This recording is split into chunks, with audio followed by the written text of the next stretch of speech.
Hi everyone, আমার মাসির মানসিক শুধু হবে, তার জন্য সব কিছু সরা মানসা সব কিছু নেওয়া হয়েছিল। তো ধুতি গামছা, তারপরে এই সুন্দর এগুলো বানানো হয়েছিল যে আজকে সবাইকে এগুলো বাঁধতে হয়, ব্রাহ্মণ ভক্তে।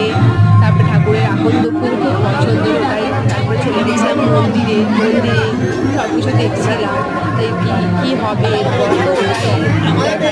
তো দেখার জন্য সব বলছিলাম, আর তোমাদের জন্য ভিডিও করে নিলাম এই সুন্দর মুহূর্তটা।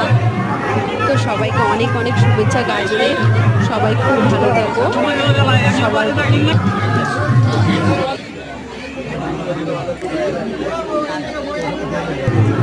আমরা চলে গেছিলাম সন্ধ্যাবেলা মন্দিরে, কারণ মাসির মানসিক শোধ করার ছিল। তো দেখো মাসির মাথার উপরে সরার মধ্যে সব মানসিক তার ধুলো দিয়ে দেওয়া হয়েছে। তো এটা মানসিক ছিল, আমার মা আমার মাসির জন্য করেছিল, তাই আমরা মানসিক শোধ নিলাম কালকে। তো ধুনা পুরনো বলা হয় এটাকে।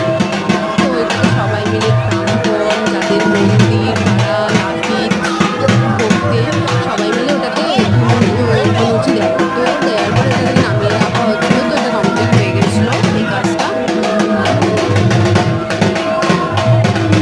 তো এটা নাপিত এগুলোকে নামিয়ে নিচ্ছে। তো এটা 3টে গামছা দরকার হয়, তো অনেকে 5টা ছাড়াও করাতে পারে, সেটা তাদের যে যেমনভাবে মানসিক করে ওইভাবেই হয়। তো আমার মাসে 3টেই পড়ি, তারপর মা মাসি আর বোন করে চলে আসতো ঠাকুরকে একটু প্রণাম করতে। তারপর প্রণাম করে চলে আসছিল। তারপর অন্যজনের আবার শুরু হয়েছিল একই পদ্ধতিতে। দেখো আরেকটা আমার মেশো, সেও মানসিক করেছিল। তো তার 5টা মানসা ছিল।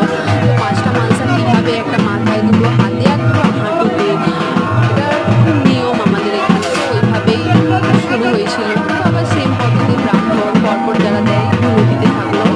তো ওটাই দেখছিলাম। এটা নীল পুজো মেনের বাড়ি রাত্রে হয় এটা আমাদের এখানে। লাগানোর পরে এটা শুরু হয়েছিল। তো ওটা লাগানোর ভিডিওটা আপনাদেরকে দেখাতে পারবো না। তারপরে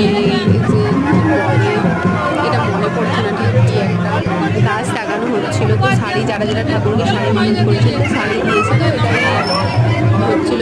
ব্রাহ্মণ মন্ত্র পড়ছিল। তারপরে সব কিছু হওয়ার পরে আমাদেরকে খেতে, যারা ভক্তদেরকে খাওয়াবে তারা চলে এসেছিলো। তো খাবার দিচ্ছিল, ওখানে অনেকজন ছিল।